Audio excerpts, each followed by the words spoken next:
ஒருவரும் சேரக்கூடாத ஒளியில் வாசம் செய்கின்ற பிதாவாகிய தேவனுக்கே மகிமை உண்டாவதாக.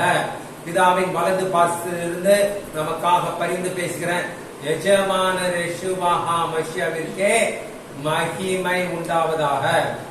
எஜமானர் யெஷுவா மஷியாவின் நாமத்தினால எல்லா சகோதர சகோதரிகள், வாலிப பிள்ளைகள் எல்லோருக்கும் ஓய்வு நாள் வாழ்த்துக்கள். ஷபாத் ஷலோம்.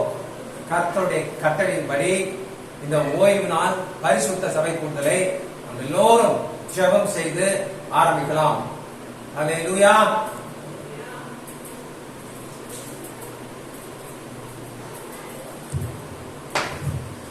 அல்லேலூயா. தேவனுக்கே மகிமை உண்டாவதாக.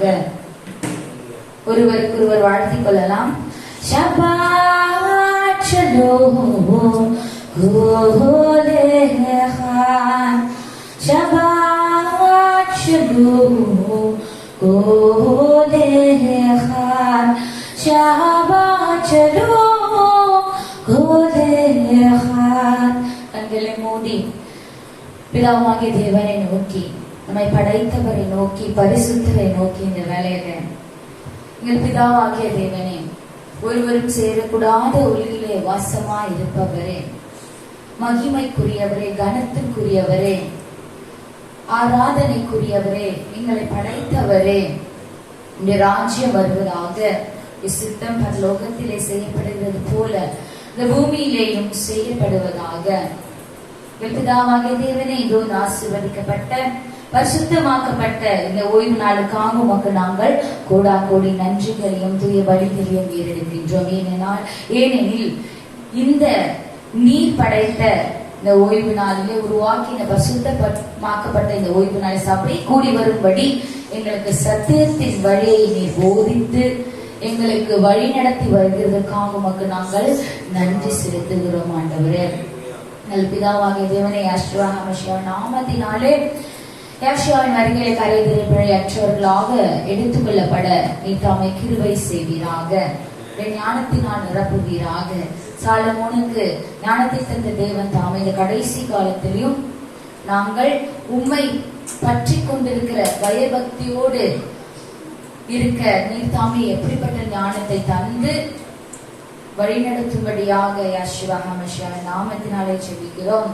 இந்த ஓய்வு நாள் சபை கூடுதலை யெஷுவாவின் நாமத்தினாலே ஆரம்பிக்கிறோம். உங்கள் அன்பு நல்ல பிதாவே, ஆமென். அல்லேலூயா. ஓய்வு நாள் வசனம் சங்கீதம் 119 அதிகாரம்.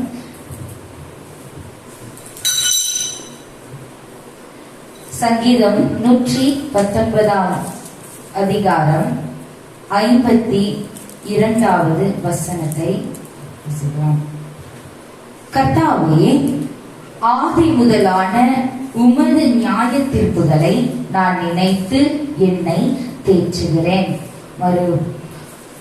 மறுபடியுமாக, கர்த்தாவே, ஆதி முதலான உமது நியாய தீர்ப்புகளை நான் நினைத்து என்னை தேற்றுகிறேன். அல்லேலூயா. தேவனுக்கே மகிமை உண்டாவதாக. ஆதி முதலான நியாய தீர்ப்புகளை குறித்து நான் என்னை தேற்றுகிறேன் என்று தாவீது சொல்லியிருக்கிறார். அல்லேலூயா. தேவன் இந்த வேலையை மகிமைப்படுத்தும்படியாக துதிக்கும் நேரத்தில் நாம் இருக்கிறோம். அவரை துதிப்பதற்காகவே நாம் உருவாக்கப்பட்டிருக்கிறோம்.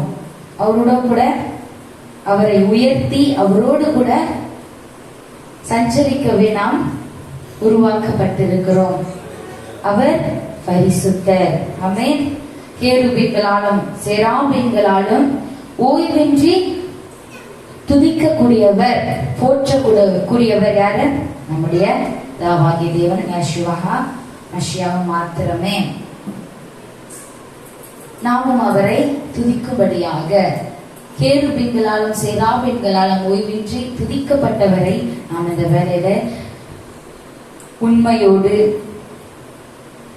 முழு பலத்தோடு ஆத்துமாவோடு நாம் துதிக்க போகிறோம்.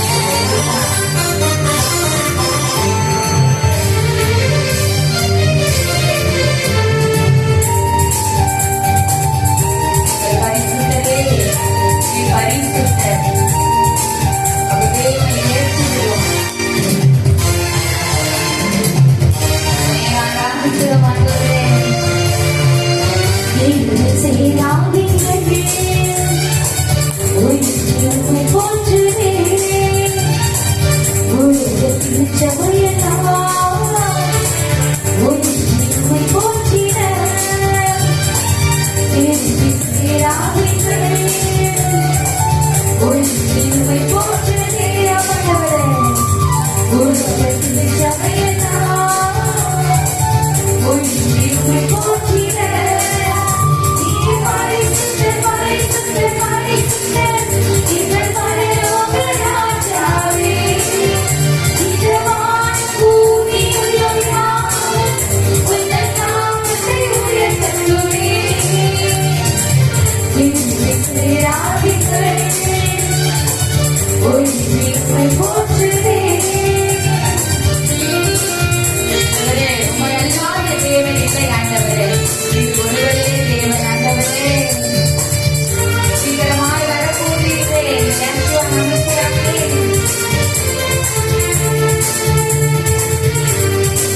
ஆராதனை ஆண்டவரே, நீ பரிசுத்தமாக்கி வழிநடத்துவீராக.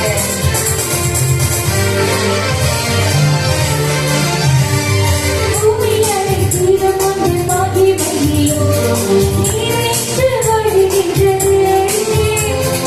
ஆலயத்திலோ உங்கள் மகிமையோ அனைவரையாகிய செய்கின்றதே.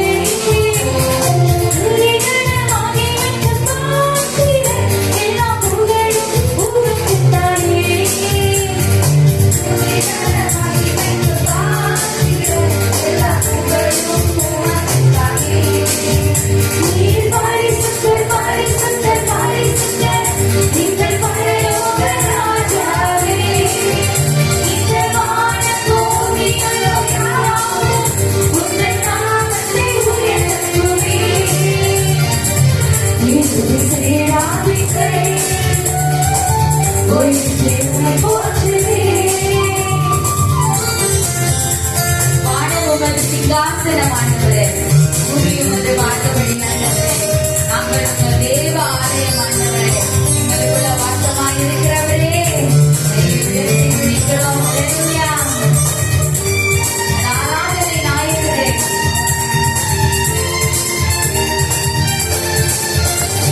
வானம் உமது சிங்காசனம், பூமி உந்தன் வாசப்படி. நாங்கள் உங்கள் தேவ ஆலயம். நீதக்கும் புதுசலம் சகலம் படைத்தேவா. நீர் சிருஷ்டிகரே. சகலம் படைத்தேவா.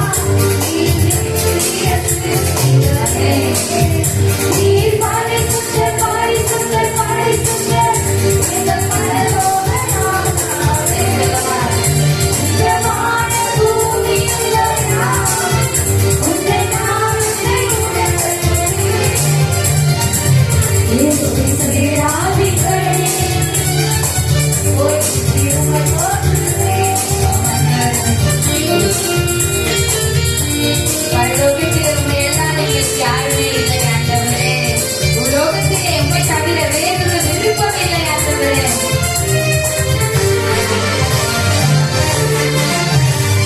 பரலோகத்தில் உம்மை அடைவாள் யாவும் தேவனே. பூலோகத்தில் உம்மை தவிர வேறொரு விருப்பமில்லை. என்றும் உம்மோடு வாழ உம்மை உமக்காய் தேர்ந்தெடுத்தேன். உம்மோடு வாழ உம்மை உமக்காய் தேர்ந்தெடுத்தேன். நீர் பரிசுத்தர் பரிசுத்தர் பரிசுத்தர் எங்கள் பரலோக ராஜாவே. இந்த வான பூமியில் யாவும் உந்தன் நாமத்தை உயர்த்தட்டுமே. நீங்களே செய்யாதீங்களே, உயிரை போற்றுவே. ஆமென். உலகத்தில் சபையெல்லாம் உயிரை போற்றிட. ஹல்லேலூயா. அவர் ஒருவரே புகழப்படுகிறவர். இந்த நாட்கள் 7 நாள் அளவும் என்ன நாட்கள்? அது சுக்கோத் பண்டிகையின் நாட்கள். இந்த சுக்கோத்துல மனமகிழ்ச்சியின் நாளாக நாம் ஆசரிக்க வேண்டும். ஒவ்வொரு நாளும் மனமகிழ்ச்சியோடு தேவனுடைய சன்னிதானத்திலே முன்பாக இருக்க வேண்டும். முறுமுறுப்போடு அல்ல, குறைபாடுகளோடு அல்ல, குறைவை எண்ணுகிறவர்களாக அல்ல, நம்முடைய நிறைவானவரை நோக்கி, நம்மை நிறைவுக்குள்ளாக வழி நடத்துகிறவரை நோக்கி, நம்மை இளைப்பாறுதலுக்குள்ளாக பிரவேசிக்க செய்கிறவரை நோக்கி நாம் மன மகிழ்ச்சியோடு ஆனந்த களிப்புள்ள உதடுகளால் நாம் நிறையப்பட்டவர்களாக நாம் எப்பொழுதும் துதித்துக் கொண்டு நன்றி செலுத்திக் கொண்டும் இருக்கிறவர்களாக நாம் இருக்க வேண்டும். ஏனெனில் தேவனுடைய ராஜ்யத்திலே புலம்புகிறவர்கள் இருக்க மாட்டார்கள், குறை சொல்லுகிறவர்கள் இருக்க மாட்டார்கள்.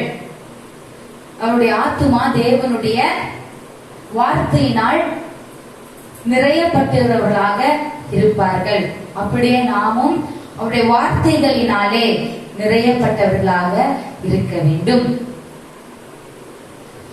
ஆனந்த களிப்புள்ள இருதயத்தால் போற்றி பாடுவேன் என்று ஆனந்தமாக சத்தத்தோடு களி கூர்ந்து தேவனுக்கு முன்பாக மகிழ்ந்து பாட போகிறோம். ஏனெனில் அவர் நம்மை போற்றுகிறவர், அவர் நம்மை வழி நடத்துகிறவர், எந்த ஒரு குறைவும் இல்லாமல் வழி நடத்துகிறவர். அவர் நம்முடைய பிரதான வைத்தியர். அல்லேலூயா.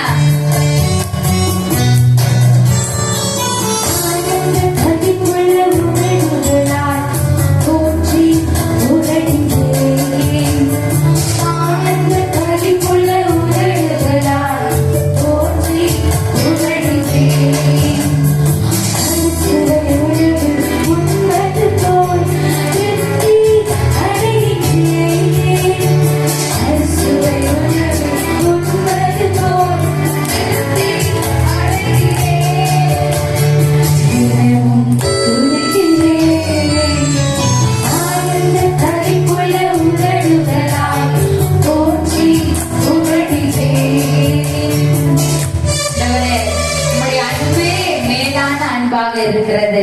அல்லேலூயா. அவருடைய அன்பு எப்படிப்பட்ட அன்பாக இருக்கிறது? இணைந்த அன்பாக இருக்கிறது. அல்லேலூயா.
எப்பொழுதும் கர்த்தருக்குள் எப்பொழுதும் மன மகிழ்ச்சியா இருங்கள், களி கூர்ந்தல். அப்பொழுது அவர் நம்முடைய இருதயத்தின் வேண்டுதல்களை அருள் செய்வார் என்று வார்த்தை சொல்லுகிறது. அல்லேலூயா. கண்களை மூடி எங்கள் அன்பின் தகப்பனே, எங்கள் பிதாவினுடைய வலது பாசத்திலே வீற்றிருக்கிற எங்கள் ராஜாவும் ரட்சகரும் எல்லாத்துக்கும் மனவாளருமான எங்கள் நேசருமான எங்கள் யெஷுவா மஷியாவே ஆராதித்தோம்.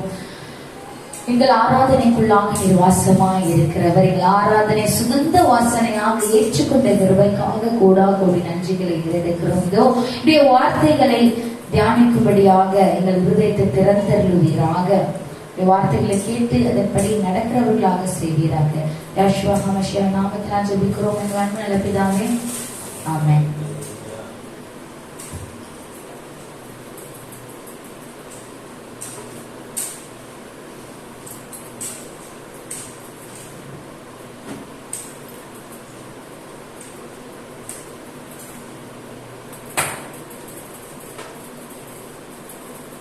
ஹல்லேலூயா. பிதாவாகிய தேவனுக்கே மகிமை உண்டாவதாக. நிஜமான யெஷுவா மஷியாவுக்கே மகிமை உண்டாவதாக.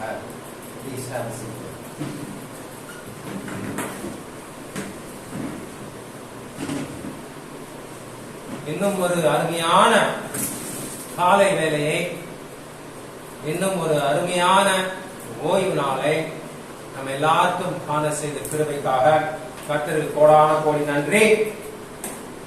இந்த அருமையான காலை வேளையிலே, இந்த அருமையான ஓய்வு நாளிலே சகோதர சகோதரிகள் வாலிப பிள்ளைகள் எல்லாரையும் காண்பதற்கு மிகவும் மகிழ்ச்சியாக இருக்கிறது. கர்த்தர் மகிமை கொள்வார். இந்த பரிசுத்த நாள்ல, ஆசீர்வதிக்கப்பட்ட நாள்ல, மன மகிழ்ச்சியா இருந்து தேவனை மகிமைப்படுத்துற நாள்ல எல்லாரையும் சகோதர சகோதரிகள் வாலிப பிள்ளைகள் எல்லாரையும் இந்த ஓய்வு நாள் பரிசுத்த சபை கூட்டலுக்கு வாழ்த்தி வரவேற்கிறேன். நல்லா இருக்கீங்களா எல்லாரும்? கர்த்தருடைய கிருபையால நாம் நல்லா இருக்கோம். கர்த்தருக்கான கோடி நன்றி. இன்றைய ஓய்வு நாள் வார்த்தையை பகிரும்படியாக டேவிட் பிரதரை அழைக்கிறேன். ஹல்லேலூயா.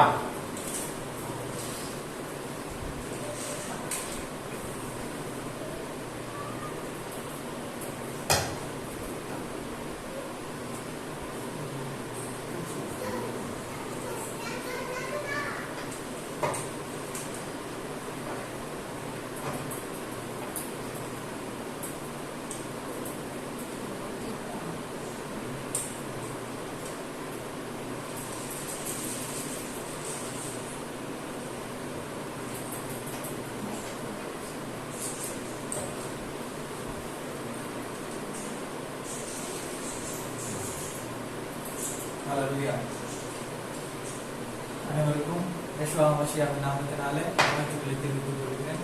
ஷபாத் ஷலோம். ஏற்கனவே சொன்னது போல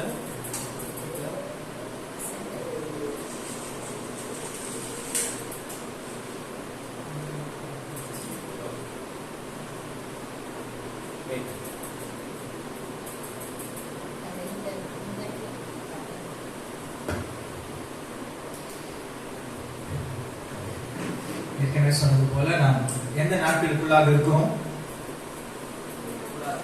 கூடார பண்டிகையினுடைய நாட்களுக்குள்ளாக 7 நாள் செலிப்ரேஷனுக்குள்ள நம்ம இருக்கிறோம். இந்த ஷபாத்ன்றது ரொம்ப ஒரு இம்பார்ட்டன்டான ஒரு ஷபாத். ஏன்னா இந்த கூடார பண்டிகையின் நடுவுல வரக்கூடியதான ஒரு ஷபாத்தா இருக்குது. எனவே ஒரு முக்கியமான ஒரு ஷபாத் என்று சொல்லி கருதப்படுகிறது. அது மாத்திரமல்ல, தோரா போஷனுடைய, அதாவது ஒரு வருடத்துல 54 தோரா பகுதிகள், அதாவது 5 புத்தகங்களை 54 டிவைட் பண்ணி ஒவ்வொரு ஷபாத்துக்கும் ஒவ்வொரு தோரா பகுதியை வாசித்து வருவார்கள்.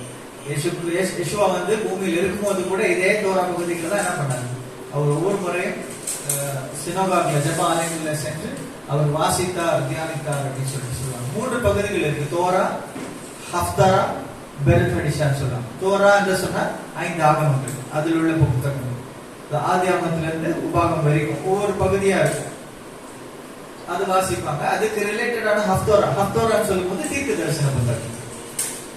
அதுக்கப்புறமா அதுக்கு ரிலேட்டடான பெரத் ஹடிஷானா புதிய ஏற்பாடு. சோ இப்ப இந்த 3 நம்ம வாசிக்கும் போது, ஒவ்வொரு ஷபாத்ல இந்த 3 வாசிக்கும் போது ஒரு வருடம் முடியும் போது என்ன ஆயிடுது, ஏறக்குறைய நம்ம முழு வேதத்தினுடைய ஒரு சாராம்சத்தை பெற்றவர்களாக மாறுகிறோம். அது கரெக்டா இந்த கூடார பண்டிகை முடிஞ்சு இந்த ஒரு சிவில் இயர் ஆரம்பிக்குது இல்லையா, இந்த நியூ இயர்ல நம்ம ஃப்ரெஷ்ஷா பைபிளை ஸ்டார்ட் பண்றோம், மெடிடேட் பண்ண ஆரம்பிக்கிறோம். அப்படியே ஸ்டார்ட் பண்ணி கொஞ்சம் கொஞ்சமா வந்து கடைசியில வரும்போது யோம் கிப்பூர் வரும்போது என்ன பண்றோம், மறுபடியும் ஒரு ரெண்டுக்குள்ள வந்து ஒரு பெர்ஃபெக்ஷன், வேதத்துல ஒரு நல்ல ஒரு அண்டர்ஸ்டாண்டிங் வந்து நம்ம ஆயத்தமாக, நம்முடைய இருதயம் ஆயத்தமாகி மணவாளனுடைய வருகைக்காக ஆயத்தப்படுகிறோம். அவர் வருவாருன்னு சொல்லிட்டு. சப்போஸ் அவர் அந்த வருடம் வரலன்னா நமக்கு இன்னும் ஒரு ஆப்பர்ச்சுனிட்டி ஆண்டவர் தராரு, இன்னும் பரிசுத்தமாவதற்கு, இன்னும் நம்மை ஆயத்தப்படுத்துவதற்கு, இன்னும் நம் வேதத்துல நல்லா உறுதியாய் மாறுவதற்காக. சோ இந்த வாரமானது வந்து கடைசி நம்முடைய தோரா பகுதி என்று சொல்லி நாம் பார்க்கிறோம். இன்றைக்கு நம்ம கூடார பண்டிகையா இருக்கிறதுனால, கூடார பண்டிகை வரதான ஷபாத்தா இருக்கிறதுனால ஒரு ஸ்பெஷலான ஒரு ஷபாத் இல்லையா, அதனால நம்ம ஒரு ஸ்பெஷலான ஒரு விஷயத்தை குறித்து தியானிக்கலாம் என்று சொல்லி நான் ஆசைப்படுகிறேன். இந்த பண்டிகை நாட்கள் என்று சொல்லி சொல்லப்படுகிறதான காரணம் எதை வெளிப்படுத்துகிறது அப்படின்னு பார்க்கும்போது, பைபிள்ல நிறைய இடத்துல பாத்தீங்கன்னா மெஸ்ஸியாவை பைபிள்ல என்னவா ரெப்ரசென்ட் பண்றாங்கன்னா மணவாளன் அப்படின்னு ரெப்ரசென்ட் பண்றாங்க. அப்போ சர்ச் என்ன ரெப்ரசென்ட் பண்றாங்க, நம்முடைய திருச்சபைன்னு சொல்லும் போது ஒரு சபை கிடையாது, உலகமே என்னது, மெஸ்ஸியாவுடைய பிரைட், ஆயத்தமா இருக்கக்கூடிய. மெஸ்ஸியாவுக்கு வந்து எந்த டினாமினேஷன்ஸ் கிடையாது, எந்த பாகுபாடுகள் கிடையாது. நமக்குள்ளதான் இந்த சபை அந்த சபைலாம் இருக்கு. ஆனா மெஸ்ஸியாவை பொறுத்த வரைக்கும் ஒரே சபை தான், ஒரே மணவாட்டி. சோ அந்த மணவாட்டியை ஆயத்தப்படுத்துவது பைபிள் நிறைய இடத்துல இந்த மணவாளன் மணவாட்டின்றதான இந்த ரிலேஷன்ஷிப் குறித்து சொல்லப்படுகிறது. நிறைய இடத்துல மாத்திரமல்ல, இந்த பண்டிகைகளும் நம்ம கொண்டாடுகிறோம் இல்லையா, 7 பண்டிகைகள். இது எல்லா 7 பண்டிகைகளும் இந்த மணவாளன் மணவாட்டின்றதான இந்த ரிலேஷன்ஷிப்புக்கு அடிப்படையில அமையக்கூடியதான ஒரு பண்டிகையா இருக்கிறது. நம்ம ஏற்கனவே நம்ம தலித்தை குறித்து தியானிச்சோம் இல்லையா, அன்னைக்கு ஒரு நாள் தலித் என்ற ஜபவஸ்திரத்தை குறித்து தியானிச்சோம். அப்ப தலித் என்று சொல்லப்படும் தலித் ஒரு ஆண் மகன் ஒரு பெண் மேல போடுவானே, அது என்ன அர்த்தம், நீ என்னுடைய மறைவுக்குள்ளாக வருகிறாய், நீ என்னுடையவள், நான் உன்னை கிளைம் பண்ணிக்கிறேன் அப்படின்னா. அவங்களுடைய திருமண முறையும் பார்த்தீங்கன்னாக்கா ஒரு ஹுப்பாக்கு கீழே தான் அவங்க மேரேஜ் நடக்கும். ஹுப்பான்னு சொல்லும் போது ஒரு சின்ன ஒரு டேபர்மனாக்கிள் மாதிரி போடுவாங்க, ஒரு கவரிங் மாதிரி இருக்கும். அது வந்து ஆக்சுவலா ஒரு ஜப வஸ்திரம். ஒரு ஜப வஸ்திரத்துக்கு கீழே தான் அவங்களுக்கு என்ன நடக்கும், திருமணம் நடக்கும். புரியுதா உங்களுக்கு? அவங்க மேரேஜ் எங்க நடக்கும்னா ஒரு கேனப்பி மாதிரி இருக்கும் மேல, அதுக்கு கீழே தான் அவங்களுடைய திருமணம் நடக்கும். கணவனும் மனைவியும் அந்த ஜப வஸ்திரத்துக்கு கீழே இருந்துதான் என்ன பண்ணுவாங்க, திருமணம் செய்து கொள்வார்கள். லிட்டரலா இந்த கூடார பண்டிகையும் எதை குறிக்கிறது என்று பார்க்கிறோம்னா இந்த திருமண பந்தத்தை குறிக்கிறது. அதாவது இந்த கடைசி பண்டிகை நமக்கு எதற்கு நேராக நம்மளை கொண்டு போய் விடுகிறதுனா, நமக்கும் மெஸ்ஸியாவுக்கும் உண்டான அந்த ரீயூனியன். ஓகே, ஒரு சில விஷயங்கள் நம்ம வேதத்தினுடைய வெளிச்சத்துல, அதே சமயத்துல பைபிளுடைய வசனங்களை தெரிஞ்சுக்கணும்னா we have to understand the Jewish background. அவங்களுடைய கல்ச்சர், அவங்களுடைய கலாச்சாரத்தினுடைய ஒரு சில பின்னணிகளை தெரிந்து கொள்ள வேண்டியது அவசியமா இருக்கு. ஏன்னா நம்ம யாரோடு கூட என்கேஜ்மெண்ட் பண்ணப்பட்டிருக்கோம், who are we engaged with, யாரோடு கூட நம்ம பெட்ரோல் பண்ணப்பட்டிருக்கிறோம், ஓகே, யெஷுவா மசியா யாரு? யாரு? அவர் ஒரு யூதன் இல்லையா? யூத கோத்திரத்துல பிறந்தவர். யூத கலாச்சாரத்தின்படி எல்லாமே அவர் அடிப்படையாக கொண்டவராக இருந்தார். பவுல் சொல்லுகிற 2 கொரிந்தியர் 11ஆம் அதிகாரம் 1ஆம் வசனத்திலிருந்து 3ஆம் வசனம் வரை இங்க பவுல் அழகா நமக்கு மென்ஷன் பண்றாரு. 2 கொரிந்தியர் 11ஆம் அதிகாரம் 1லிருந்து 3.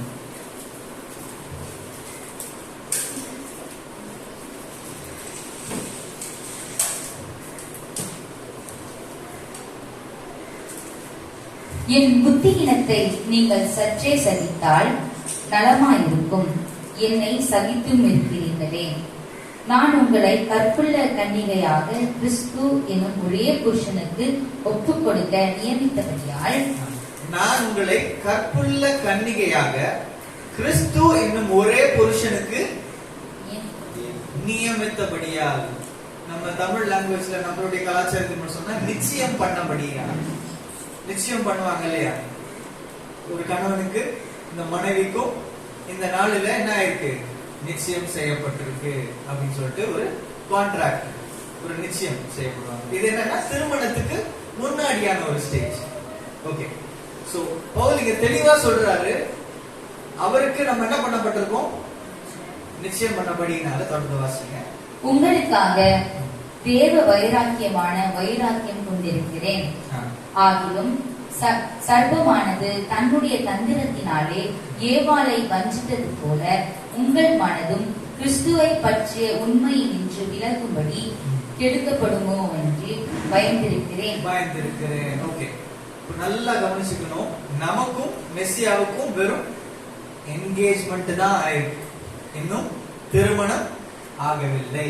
அந்த திருமணத்திற்காக என்ன பண்ணிட்டு இருக்கோம்? நம்ம ஆயத்தமாகி கொண்டிருக்கிறோம், காத்து கொண்டு இருக்கிறோம். வெறும் என்கேஜ்மெண்ட் மாத்திரம் தான் ஆயிருக்கு. ஓகே, இந்த மெஸ்ஸியாவோடு கூட நமக்கு இருக்கிறதான என்கேஜ்மெண்ட்டை குறித்து நம்ம தெரிஞ்சுக்கொள்ளணும்னா பைபிள்ல ஒரு சில காரியங்கள், யூத முறைமையின்படி எப்படி திருமணம் நடக்கிறதுன்னு சொல்லிட்டு ஒரு சில முக்கியமான விஷயங்களை நாம் தெரிந்து கொள்ள வேண்டியது அவசியம் இருக்கிறது. அவங்களுடைய திருமணம் பாத்தீங்கன்னா 3 stages of marriage. Jewish marriage வந்து எப்படி இருக்கும்னா 3 ஸ்டேஜஸ் இருக்குமா. ஃபர்ஸ்ட் ஸ்டேஜ் என்ன சொல்லுவாங்கன்னா சிதுகின் அப்படின்னு சொல்லுவாங்க. ஃபர்ஸ்ட் ஸ்டேஜ் என்ன சொல்லுவாங்க? சிதுகின் அப்படின்னு சொல்லுவாங்க. சிதுகின் என்னன்னா மேட்ச் மேக்கிங். அதாவது ஃபர்ஸ்ட் என்ன பண்ணுவாங்க? ஒரு பிரைட் பார்ப்பாங்க, ஒரு பிரைட் ரூம் பார்ப்பாங்க. இந்த 2 பேருடைய பேரண்ட்ஸ் என்ன பண்ணுவாங்க? முதல்ல மீட் பண்ணி இவங்க 2 பேருக்கும் ஓகேயா இருக்குதான்னு சொல்லிட்டு ஒரு மேட்ச் மேக்கிங் பண்ணுவாங்க. இது வந்து ஃபர்ஸ்ட் லெவல் சிதுகின். இதை வந்து நம்ம பைபிள்ல நம்ம பார்க்கிறோம். நியாயாதிபதிகள் புத்தகத்துல பார்க்கும்போது கூட சிம்சோன் என்ன பண்றாங்க? பெலிஸ்தியரோடு கூட ஒரு பொண்ணு பார்த்துட்டு என்ன பண்றாங்க? தகப்பனுக்கு தாய்கிட்ட வந்து நீங்க போய் என்ன பண்ணுங்க, எனக்காக பேசுங்க, இந்த சிதுகின் பண்ணுங்க அப்படின்னு சொல்லிட்டு சொல்றாரு சிம்சோன். ஓகேங்களா? இது ஃபர்ஸ்ட் ஸ்டேஜ். சோ போய் பேசின பிறகு இந்த 2 பேரும் ஓரளவுக்கு அக்ரி பண்ண பிறகு 2 வீட்டார், மேரேஜ் ரிலேஷன்ஷிப் வந்து not between 2 people but between 2 families. So 2 வீட்டாரும் போய் அக்ரி பண்ண பிறகு இது சிதுகின் முடிச்சிச்சு. அடுத்த ஒரு ஸ்டேஜ் என்னன்னா எருசின். என்ன சொல்லுங்க? எருசின். இந்த எருசின் சொல்லப்படுகிறதா பெட்ரோத்தல், நிச்சயம். ஓகேங்களா? யெஷுவா பிறப்பதற்கு முன்பதாக யோசேப்புக்கும் மரியாளுக்கும் என்ன பண்ணப்பட்டது? பெட்ரோத்தல் நடந்தது, என்கேஜ்மெண்ட் நடந்தது. கடைசி ஒரு ஸ்டேஜ் இருக்கு, அதுதான் மேரேஜ். இது என்ன சொல்லுவாங்கன்னா நிசுவின் அப்படின்னு சொல்லுவாங்க. என்ன சொல்லுங்க? நிசுவின். ஓகே, இந்த எருசின் நிசுவின் இது 2த்துக்கும் உள்ள டீடைலை நம்ம பார்க்க போறோம். மிக முக்கியமாக நம்ம இந்த எருசின் என்று சொல்லப்படுகிற இந்த நிச்சயத்தை குறித்து நம்ம இந்த நாளில கொஞ்சம் டீப்பா தியானிப்போம். எருசின் என்று சொல்லப்படுகிறது. இது வந்து இதுதான் உங்களுக்கு 75% ஆஃப் மேரேஜ். ரொம்ப சிறப்பா நடக்கக்கூடியதான இந்த ஒரு நிச்சயம். மேரேஜ் பாத்தீங்கன்னா இதை விட கொஞ்சம் சிம்பிளா தான் இருக்கும். மேரேஜ்லயும் விருந்து இருக்கும், இந்த எருசின்லயும் விருந்து இருக்கும். ஆனா இந்த நிசுவினை காட்டிலும் எருசின், இந்த என்கேஜ்மெண்ட் சொல்லப்படுகிற இந்த காரியம், it will be very grand. இதுக்குள்ள நிறைய இம்பார்ட்டன்ஸ் இருக்கும். ஒரு மனிதன் ஒரு பெண்ணை நிச்சயம் பண்ணிட்டாலே, இந்த எருசன் பண்ணிட்டாலே என்ன ஆயிடுச்சு? 70% 75% என்ன ஆயிடுச்சு? அவங்களுக்குள்ள இருக்கிற இந்த உடன்படிக்கை சீல் ஆயிடுச்சு. ஓகே, இப்போ இதனுடைய டீடைல்ஸ் நம்ம பார்க்க போகிறோம். இந்த எருசன், இந்த நிச்சயம் எப்படி நடக்கும் அப்படின்னு பார்க்கும்போது, அந்த பிரைட் க்ரூம், அந்த மணவாளனுடைய தகப்பன் என்ன பண்ணுவாங்க, இந்த மணவாட்டி வீட்டுக்கு இந்த மணவாளன் என்ன பண்ணுவாராம்? கூட்டி கொண்டு வருவார். வாசலுக்கு வந்து கதவை தட்டுவாங்க. நல்லா கவனிக்கணும் அந்த விஷயங்களை. நல்ல டீப்பா கவனிக்கும் போது நம்ம நிறைய வேத வசனத்தினுடைய மறைபொருட்களை நம்மளால புரிஞ்சுக்கணும். வாசல்ல வந்து நின்று மணவாளன் கதவை தட்டுவாங்க. அப்போ மணவாட்டி வந்து அந்த டோர் வழியா, அந்த ஒரு சின்ன ஒரு ஹோல் மாதிரி இருக்கும், அந்த ஹோல் வழியா மணவாளனை என்ன பண்ணுவாங்க? வெளியில நின்று கதவை தட்டுறது என்ன பண்ணுவாங்க? பார்ப்பாங்க.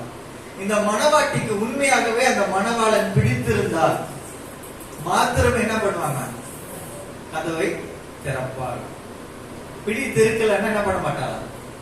கதவை திறக்கப்பட மாட்டாங்க.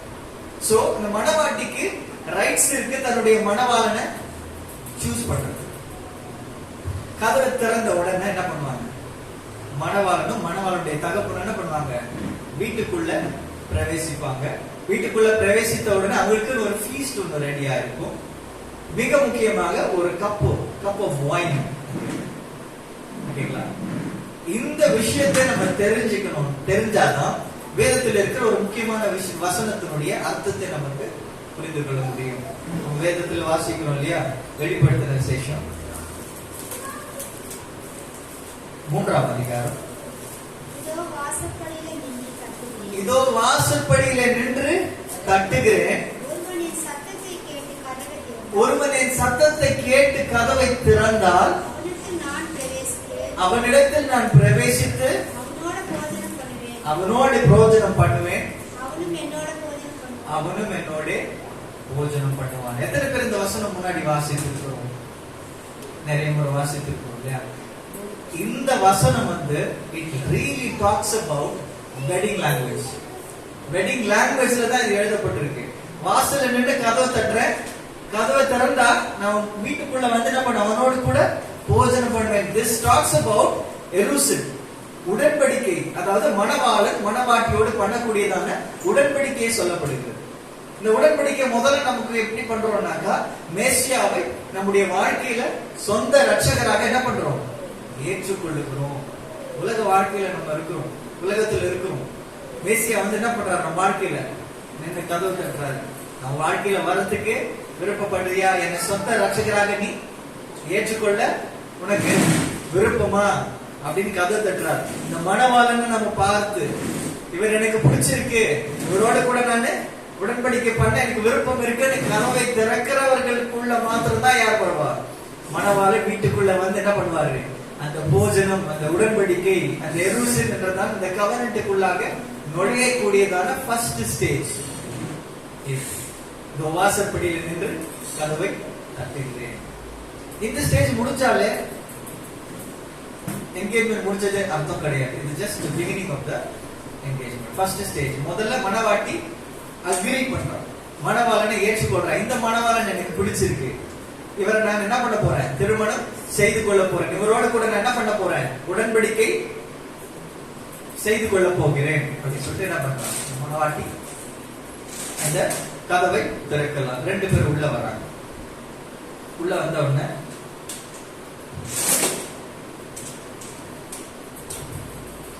இன்னொரு முக்கியமான ஒரு விஷயம் நடக்கும். என்னன்னு பாத்தீங்கன்னா, மணவாளனுக்கு மணவாட்டிக்கும் இடையில 2 விட்னஸஸ் இருப்பாங்க. இந்த விட்னஸ் சொல்றதுக்கு முன்னாடி ஒரு முக்கியமான விஷயம் சொல்றாங்க. இவங்க இந்த எருசல் என்று சொல்லப்படுகிறதான இந்த உடன்படிக்கை செய்யும் போது ஒரு கான்ட்ராக்ட், வெட்டிங் கான்ட்ராக்ட் சைன் பண்ணுவாங்க. அது என்ன சொல்லுவாங்கன்னா கெத்துபா என்று சொல்லுவாங்க. என்ன சொல்லுவாங்க? கெத்துபா. கேள்விப்பட்டிருக்கீங்களா அதுக்கு முன்னாடி? கெத்துபா இல்ல. ஓகே, இது வந்து இந்த கெத்துபா எப்படி இருக்கும்னாக்கா, it will be like this. இது வந்து கொஞ்சம் மாடர்னான ஒரு கெத்துபா. இது அவங்களுடைய வெட்டிங் கான்ட்ராக்ட். இப்படிதான் இருக்கும் ஏறக்குறைய. இந்த வெட்டிங் கான்ட்ராக்ட் வந்து இது வந்து ஒரு லீகல் டாக்குமெண்ட். இந்த இந்த வெட்டிங் கான்ட்ராக்ட்ல என்னென்ன இருக்கும்னாக்கா மணவாளனுடைய ஜீனியாலஜி இருக்கும், வம்சப்பட்டியல், எந்த கோத்திரத்தை சார்ந்தவர், யாருடைய தகப்பனுடைய தகப்பன் யாரு, தகப்பனுடைய தகப்பன் யாரு அப்படின்றதான இந்த வம்சப்பட்டியல் இருக்கும். நல்ல கவனிச்சுக்கணும். 3 முக்கியமான விஷயங்கள் நான் சொல்ல போறேன். இந்த கெத்துபால இடம்பெற போகிறதா என்ன இருக்கும்? முதல்ல வம்சப்பட்டியல் இருக்கும். 2வது காரியம், இந்த மணவாளனுக்கு உண்டான வெல்த், சொத்துக்கள், எத்தனை ஆடுகள், எத்தனை மாடுகள், எத்தனை நிலம் இருக்கு, எவ்வளவு வீடுகளா இருக்கு, இவருக்கு உண்டான சொத்துக்களுடைய விவரங்கள் அந்த கெத்துபாவில மென்ஷன் பண்ணப்பட்டிருக்கு. 3வது காரியம் என்னன்னு பாத்தீங்கன்னா மணவாளனுடைய நேச்சர், இவரை பற்றினதான குணாதிசயங்கள் என்ன பண்ணப்பட்டிருக்கும் அந்த வெட்டிங் கான்ட்ராக்ட்ல இருக்கும். இது நவீனமா ஒரு சின்ன ஒரு டாக்குமெண்டா தான் இருக்கும். ஆனா பழைய காலத்துல இதோட கூட நிறைய டாக்குமெண்ட் சேர்த்து ஒரு ஸ்க்ரோல் என்ன பண்ணிருப்பாங்க, சுருள வைத்திருப்பாங்க. சோ இந்த 3 விஷயங்களும் இருக்கும். மணவாளனை குறித்துதான எல்லா டீடைல்ஸும் இருக்கும். அதே சமயத்துல மணவாளனை குறித்துதான லெட்டர்ஸ் அதுல இணைக்கப்பட்டிருக்கும். மணவாளனை குறிச்சு அவங்க அப்பா இல்லைன்னா அம்மா, அவங்களுடைய ஃப்ரெண்ட்ஸ் என்ன பண்ணிருப்பாங்க, அதை குறிச்சு எழுதி இருக்கிறதான ஒரு சில லெட்டர்ஸ் அது கூட அட்டாச் பண்ணப்பட்டிருக்கும். ஒவ்வொரு ஆண்மகனுக்கும் ஒவ்வொரு கெத்துபா இருக்கும். ஒரு கெத்துபா தான் இருக்கும் ஒரு ஆண்மகன். நமக்கு இப்ப கல்யாணத்துக்கு பாக்குறாங்கன்னா என்ன பண்ணுவாங்க, ஃபர்ஸ்ட் ஒரு பயோடேட்டா ரெடி பண்ணுவாங்க இல்லையா, பயோடேட்டா ரெடி பண்ணி அதை கொடுப்பாங்க. அதுல நம்ம டீடைல்ஸ் எல்லாம் இருக்கும். இது என்னன்னு பாத்தீங்கன்னா இந்த கெத்துபான்னு சொல்லப்படுகிறது இந்த பயோடேட்டா தான். ஆனா ஒரு மணவாளனுக்கு ஒரு கெத்துபா தான். ஒன்ஸ் அந்த மணவாளன் மணவாட்டி கிட்ட தன்னுடைய கெத்துபாவை கொடுத்தாச்சுன்னா வேற எந்த பொண்ணையும் போய் என்ன பண்ண முடியாது, பார்க்க முடியாது. அந்த மணவாளன் கிட்ட இருந்து அந்த கெத்துபாவை மணவாட்டி வாங்கிட்டானாக்கா என்ன ஆயிடுச்சு, அந்த கான்ட்ராக்ட் உறுதிப்படுத்தப்படுகிறது அப்படின்னு பாருங்க. நல்ல கவனிக்கணும். 3 விஷயங்கள் என்னது, முதல்ல அவருடைய வம்சப்பட்டியல் இருக்கும். 2வது அவருக்கு உண்டானதான எல்லா விதமான ஆஸ்திகள், ஐஸ்வர்யங்கள், அவருக்கு என்னென்ன இருக்கிறது, அவருடைய சொத்துக்கள் என்ன, இந்த மணவாட்டி மணவாளன் வீட்டுக்கு போகும்போது அங்க என்னென்னலாம் இவ என்ஜாய் பண்ண போறா அப்படின்ற எல்லா டீடைல்ஸும் அதுல இருக்கும். 3வது என்ன இருக்கும், மணவாளனுடைய குணாதிசயங்கள், அவருக்கு என்னென்னலாம் பிடிக்கும், என்னென்னலாம் பிடிக்காது அப்படின்ற ஒரு சில டீடைல்ஸ் எல்லாம் அதுல இருக்கு. ஓகே, இந்த டீடைல்ஸ் எல்லாமே இது பண்ணி என்ன பண்ணிடுவாங்க, இத 2 சிக்னேச்சர். மணவாளனுக்கு 2 தோழர்கள் இருப்பாங்க. ஆக்சுவலா ஒருத்தர் மணவாளனுக்கு வழியை ஆயத்தம் செய்கிறவர், மணவாளனுடைய தோழனா இருப்பார். இன்றைக்குமே பிரைட்ஸ்மேட், பெஸ்ட் மேன் 2 பேர் நிக்கிறாங்க இல்லையா கல்யாணத்துக்கு. அதுக்கான எல்லா ரூட்டுமே எங்க இருந்து வந்ததுன்னா பைபிள்ல இருந்து தான் வந்தது. பிரைட்ஸ்மேட்னு சொல்லிட்டு மணவாளன் கூட ஒரு தோழி இல்லைன்னா தோழன், இல்ல பெஸ்ட் மேன் மணவாளன் பக்கத்துல ஒருத்தர் இருக்கக்கூடியதான ஒரு காரியம். பைபிள்ல இந்த 2 பேர் சொல்லப்பட்டு இருக்கிறது. ஓகே, அதெல்லாம் நம்ம இன்னும் கொஞ்சம் டீடைலா நம்ம பார்ப்போம். ஓகே, இந்த விஷயம் எல்லாம் சொல்லும் போது உங்களுக்கு வேற ஏதாவது ஒரு விஷயம் ஸ்ட்ரைக் ஆகுதா பைபிள்ல இருந்து?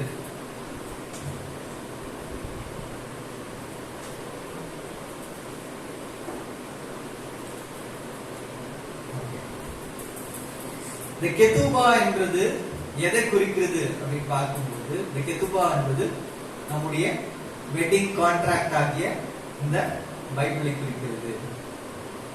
எப்படி இந்த கெத்துபாவில மணவாளனுடைய வம்சப்பட்டியல் இருக்குதோ அதே போல மத்தேயு ஸ்டார்ட் பண்ணும்போது எப்படி ஸ்டார்ட் பண்றாரு, ஜீனியாலஜியில தான் ஸ்டார்ட் பண்றாரு. யெஷுவாவுடைய பிறப்பை குறித்து ஸ்டார்ட் பண்றாரு.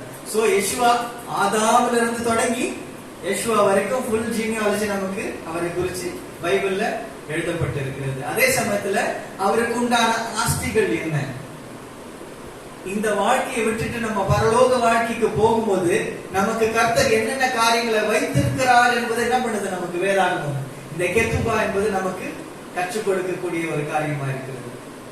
அது மாத்திரமல்ல, அடுத்தது அவருடைய குணாதிசயங்கள், அவருக்கு என்னென்ன பிடிக்கும் என்னென்ன பிடிக்காது, எப்படி இருந்தா அவர் மணவாட்டிக்கு ஏற்ற ஒரு மணவாளனுடைய விருப்பம் மணவாட்டியை குறித்து எப்படி இருக்குன்னு சொல்லிட்டு எல்லா டீடைல்ஸ் சொல்லப்பட்டிருக்கு. நம்முடைய பைபிள் என்ன சொல்லியிருக்காங்க, மேசியாவுக்கு நாம் எப்படி இந்த உலகத்துல பிரியமாய் மாறுவது, எப்படி நேசிப்பது, மற்றவங்களுக்கு எப்படி ஒரு உதாரணமான ஒரு வாழ்க்கையை வாழ்வதுன்னு சொல்லிட்டு ஒரு மணவாட்டி எப்படி இருக்க வேண்டும், மணவாளன் மனவாட்டி எப்படி எதிர்பார்க்கிறாருன்ற முழு கேரக்டர்ஸும் எதுல இருக்கு?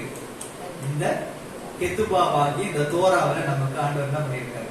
கொடுத்து விட்டு போயிருக்கிறார். அது மாத்திரமல்ல, இதுல குறிச்சு ஒரு சில லெட்டர்ஸ் இருக்கும் சொல்லிட்டு நான் சொல்லியிருந்தேன். புதிய ஏற்பாடுல பார்க்கணும்ல, பவுல் எழுதுற விஷயங்கள்லாம் என்ன சொல்லப்பட்டிருக்கு? நிருபங்கள்னு சொல்லப்பட்டிருக்கு. அதெல்லாமே லெட்டர்ஸ். கொரிந்தியர், கலாத்தியர், எபேசியர், பிலிப்பியர், இதெல்லாமே என்னது? நிருபங்கள்.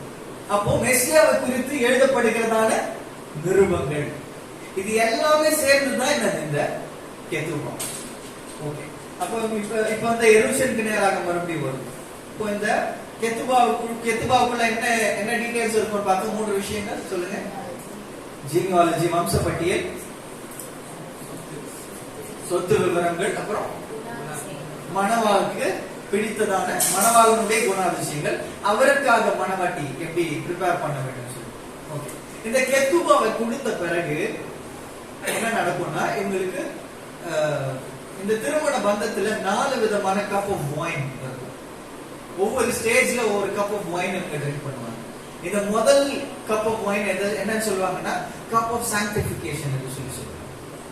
இந்த கப் ஆஃப் சாங்டிஃபிகேஷன், இந்த கப்பை குடிக்கும் போது 2 பேரும் சேர்ந்து குடிக்கும் போது என்ன சொல்லுவாங்கன்னா, இதுல இருந்து மோர் தென் 1 இயர் கேப் இருக்கும். இவங்களுக்கு இந்த பெட்ரோத்தலுக்கும் திருமணத்துக்கும் நடுவுல எத்தனை நாட்கள் கேப் இருக்கும்னா 1 இயர் ஆஃப் கேப் இருக்கும்.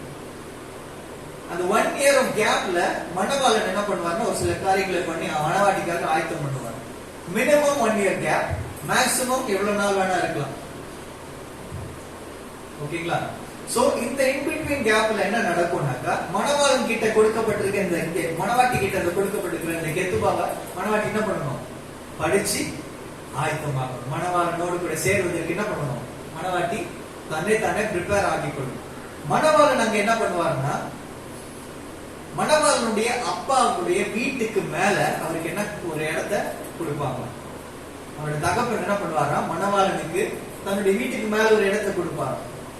நீ உன்னுடைய சொந்த சம்பாதியத்தினால நீ உன்னுடைய மனைவிக்கு எப்படி விருப்பப்படுறியோ அப்படி ஒரு என்ன பண்ணணும்? ஒரு அழகான ஒரு வீட்டை நீ கட்ட வேண்டும். கட்டி முடிச்ச பிறகு என்ன பண்ணுவாரா, அந்த மணவாளனுடைய தகப்பன் போய் அந்த வீட்டை பார்ப்பாராம். ஓகே, எல்லாம் ரெடியா இருக்கா, பக்காவா ரெடி ஆயிடுச்சா அப்படின்னு சொல்லிட்டு அந்த மணவாளனுடைய தகப்பன் ஓகேன்னு சொன்ன பிறகு என்ன பண்ணுவாரு, அந்த மணவாளன் தன்னுடைய 2 தோழர்களையும் கூட்டி கொண்டு போய் மணவாட்டியை என்ன பண்ணுவாரு, கூட்டி கொண்டு வருவார். ஓகே, இந்த வீட்டை ரெடி பண்றதுக்காக மினிமம் டைம் என்னது? 1 இயருக்கு மேல. மேக்ஸிமம் டைம் எவ்வளவு நாள் போகும்? நல்லா கவனிக்கணும். மணவாளனுடைய தகப்பன் இந்த வீட்டை பார்த்து என்ன பண்ணணும்? ஓகேன்னு சொல்லணும். ஓகேங்களா? பைபிள்ல இருந்து ஒரு வசனத்தை வாசிப்போம்.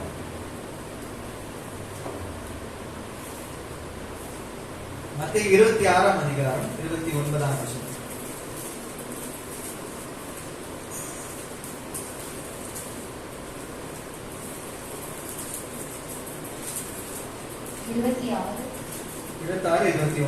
இது முதல் இந்த திராட்சை பழ ரசத்தை நவமானதாய் உங்களோட கூட என் பிதாவின் ராஜ்யத்திலே நான் தானம் பண்ணும் நாள் வரைக்கும் இதை தானம் பண்ணுவதில்லை என்று உங்களுக்கு சொல்கிறேன் என்றார்.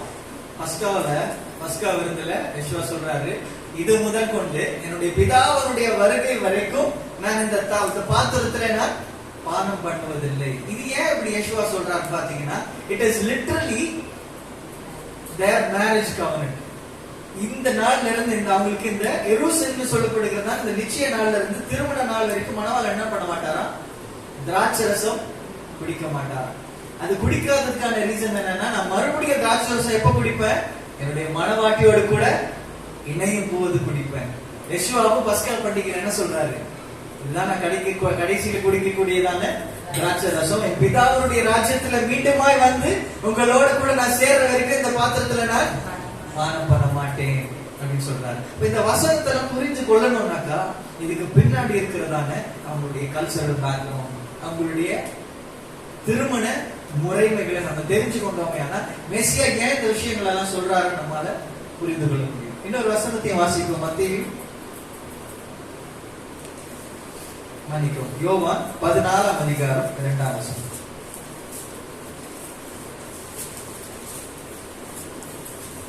என் பிதாவின் வீட்டில் அநேக வாசஸ்தலங்கள் உண்டு. என் பிதாவின் வீட்டிலே அநேக வாசஸ்தலங்கள் உண்டு.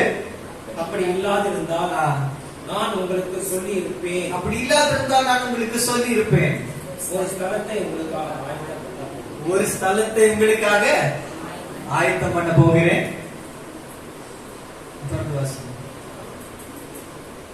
நான் போய் உங்களுக்காக ஸ்தலத்தை ஆயத்தம் பண்ணின பின்பு ஒரு ஸ்தலத்தை ஆயத்தம் பண்ணின பின்பு நான் இருக்கிற இடத்திலே நீங்களும் இருக்கும்படி நான் மறுபடியும் வந்து உங்களை என் இடத்தில் சேர்த்துக் கொள்வேன். இந்த வசனத்தை வாசிக்கும் போது லிட்டரலா நமக்கு என்ன புரியுது? மேரேஜ் கவர்னன்ட் இந்த எருசலேமுக்கும் கடைசியில் இருக்கிறதான இந்த கடைசி ஸ்டேஜான நிசுமின்க்கும் இடையில இருக்கிற அந்த கேப்ல ஆண்டவர் என்ன பண்றாரு? பிதாவின் வீட்டில் அநேக வாசஸ்தலங்கள் இருக்கிறது, ஆனா அவர் எனக்கு ஒரு வாசஸ்தலத்துக்கு கொடுத்திருக்காரு. நான் என்ன பண்ண போறேன்? என் மனவாட்டிக்காக நான் பார்த்து அழகா என்ன பண்ண போறேன்? வீடு கட்ட போறேன். நான் கட்டி முடிச்ச உடனே என்ன பண்ணுவாரு? பிதாவானவர் பார்த்து, ஓகே இது ரெடியா இருக்கு, நீ போய் உன்னுடைய மனவாட்டியை கூட்டிக் கொண்டு வா அப்படின்னு சொன்ன உடனே யேசுவா என்ன பண்ணுவாரு? எக்கால தூதர்களோடும் எக்கால சத்தத்தோடும் தூதர்களுடைய ஆரவாரத்தோடு என்ன பண்ணுவாரு? இறங்கி வந்து மனவாட்டியை சேர்த்துக் கொள்வார். இந்த வசனத்தின் அடிப்படையில தான் யேசுவா சொல்றாரு, மனுஷகுமாரன் வருகிற நாளாகிலும் நாழிகையாகிலும் ஒருவரும் அறிய மாட்டார் பிதாவை தவிர. ஏன்னா அந்த பிதாவானவர் கரெக்டா ஓகே ரெடி ஆயிருச்சு, நீ போய் மனவாட்டியை கூட்டிக் கொண்டு வரலான்னு அந்த டிக்ளரேஷன் கொடுத்த பிறகுதான் மெஸ்ஸியா என்ன பண்ண முடியும்? வந்து நம்மை அழைத்து கொண்டு போக முடியும். இதெல்லாம் பார்க்கும்போது நமக்கு வேதத்துல இருந்து என்ன குறிக்கிறதுனா, அவங்களுடைய திருமண ஒப்பந்தத்தை, இந்த எருசலேம் என்கிறதான இந்த கான்ட்ராக்ட் நமக்கு என்ன பண்ணுகிறது? ஞாபகப்படுத்துது. சோ மெஸ்ஸியா என்ன பண்றாரு? நமக்காக இந்த ஒரு அழகான ஒரு வீட்டை இப்போ ஆயத்தம் பண்ணி கொண்டு இருக்கிறார். நம்மளை மீண்டுமாக இங்கிருந்து வந்து கூட்டிக் கொண்டு அவரோடு கூட சேர்ந்து கொள்வது.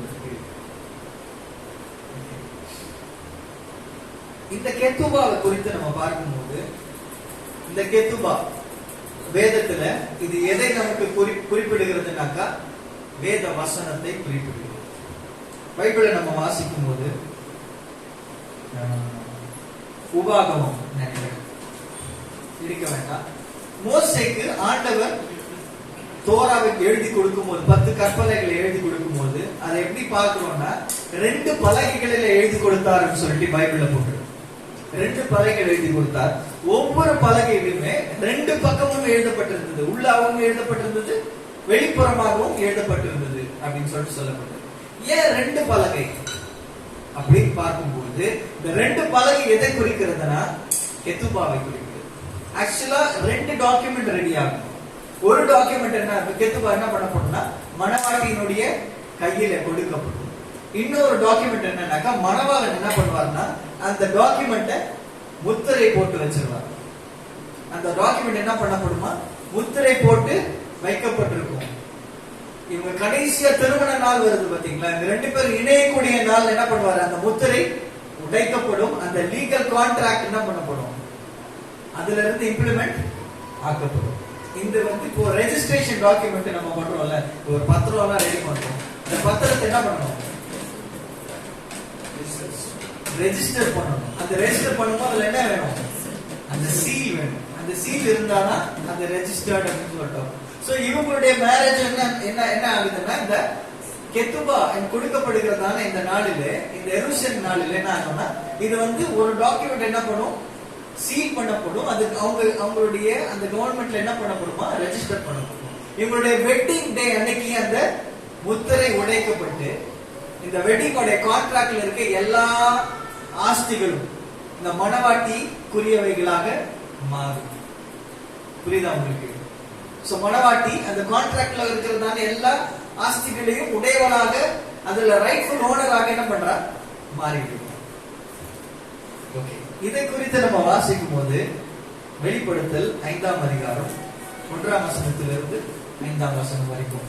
அன்றியும் உள்ளும் புறமும் எழுதப்பட்டு 7 முத்திரைகளால் முத்திரிக்கப்பட்டிருந்த ஒரு புஸ்தகத்தை சிங்காசனத்தின் மேல் வீற்றிருக்கிறவருடைய வலது கரத்திலே கண்டேன். நல்லா கவனிங்க. அன்றியும் உள்ளும் புறமுமாக எழுதப்பட்ட 7 முத்திரைகளால் முத்திரிக்கப்பட்ட சிங்காசனத்தின் மேல் வீற்றிருக்கிறவருடைய வலது கரத்திலே கண்டேன். சிங்காசனத்தின் மேல் வீற்றிருக்கிறவருடைய வலது கையில் இருக்க கண்டேன். இந்த புத்தக சூழல் எதை குறிக்கிறது? கெத்துபாவை குறிக்கிறது. மணவாளன் மணவாட்டியோடு செய்த அந்த என்கேஜ்மெண்ட் கவனத்தை குறிக்கிறது. சோ முத்திரை கொடுக்கப்பட்டிருக்கா, முத்திரை இதுல குறிக்கப்பட்டிருக்கா, என்ன நடக்குதுன்னு பார்ப்போம். புஸ்தகத்தை திறக்கவும் அதன் முத்திரைகளை உடைக்கவும் பார்த்திருவான் யார் என்று மிகுந்த சத்தமிட்டு கூறுகிற பலமுள்ள ஒரு தூதனையும் கண்டேன். முத்திரையை உடைக்கத்தக்கவன் யார்? யார் இந்த முத்திரையை உடைக்க முடியும்? அதாவது இந்த முத்திரை உடைச்சாதான் பூமியில் இருக்கிற எல்லாரும் இந்த டாக்குமெண்ட்ல இருக்கிற காரியத்தை பெற்றுக்கொள்ள முடியும். அப்ப யார் இந்த முத்திரையை உடைக்கத்தக்கவர் அப்படின்னு சொல்லிட்டு ஒரு பெரிய சத்தம் கேட்குது. வானத்திலாவது பூமியிலாவது பூமியின் கீழாவது ஒருவனும் அந்த புஸ்தகத்தை திறக்கவும் அதை பார்க்கவும் கூடாதிருந்தது. ஒருத்தரும் அந்த புத்தகத்தை திறக்கவும் அது பார்க்கவும் கூடாது. ஏன்னா ஒருத்தருக்கும் அந்த தகுதி கிடையாது. ஒருவனும் அந்த புஸ்தகத்தை திறந்து வாசிக்கவும் அதை பார்க்கவும் பார்க்கிறவனாக காணப்படாததினால் நான் மிகவும் அழுதேன். மிகவும் அழுதேன். யோவான் இந்த தரிசனத்தை பார்க்கிறாரு. பார்த்துட்டு என்ன பண்றாரா? அழுகுறாரா? ஐயோ, வெட்டிங் கான்ட்ராக்ட் ரெடியா இருக்குது, மணவாட்டி ரெடியா இருக்கிறா. ஆனா அந்த மணவாட்டி இந்த கான்ட்ராக்டுக்குள்ள இருக்கிற இந்த காரியங்களை பெற்றுக்கொள்ளக்கூடிய தகுதி பெறணும்னாக்கா அந்த சீல் என்ன பண்ணணும்? உடைக்கப்படணும். யாருமே தகுதி கிடையாது இந்த சீலை உடைக்கிறதுக்கு. என்ன பண்றாரு? யோவான் இந்த தரிசனத்துல பார்த்துட்டு அழுகுறாரா? அப்பொழுது மூப்பர்களில் ஒருவன் என்னை நோக்கி, நீ அழ வேண்டாம், இதோ யூதா கோத்திரத்து சிங்கமும் தாவீதின் வேறுமானவர் புஸ்தகத்தை திறக்கவும் அதில் 7 முத்திரைகளையும் உடைக்கவும் ஜெயம் கொண்டிருக்கிறார் என்றார். யூதா கோத்திரத்தின் சிங்கமாகிய நம்முடைய யெஷுவா இந்த புத்தகத்தை திறக்கவும் அதனுடைய 7 முத்திரைகளை உடைக்கவும் ஜெயம் கொண்டிருக்கிறார் என்று சொல்லப்படுகிறது. இது என்ன காரியம்னாக்கா, நடக்க போகிற காரியத்தினுடைய பிக்சர் நம்ம ஆண்டவர் என்ன பண்றாரு? யோவான் மூலமாக வெளிப்படுத்துகிறார். இந்த முத்திரை உடைக்கப்பட போகிறதான அந்த ஒரு நாள் என்னன்னு பாத்தீங்கன்னா, மெசியா நம்மை சொந்த மணவாட்டியாக ஏற்றுக்கொண்டு அவரோடு கூட நம்மை சேர்த்துக் கொள்ளக்கூடிய நாளா இருக்க போகிறது. அந்த முத்திரை உடைக்கப்பட போகிறதான அந்த நாளுக்காக நம்ம என்ன பண்றோம்? காத்து கொண்டிருக்கிறோம்.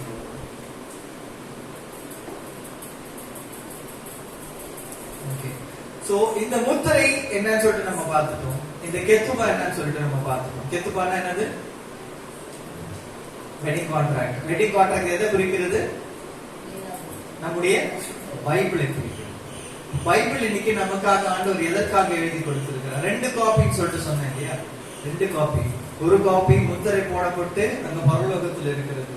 இன்னொரு காப்பி ஆண்டவர் நம்ம கிட்ட கொடுத்திருக்கிறார். நம்ம கொடுத்திருக்கார் காரணம் என்ன? நாம் ஆயத்தமாகுது.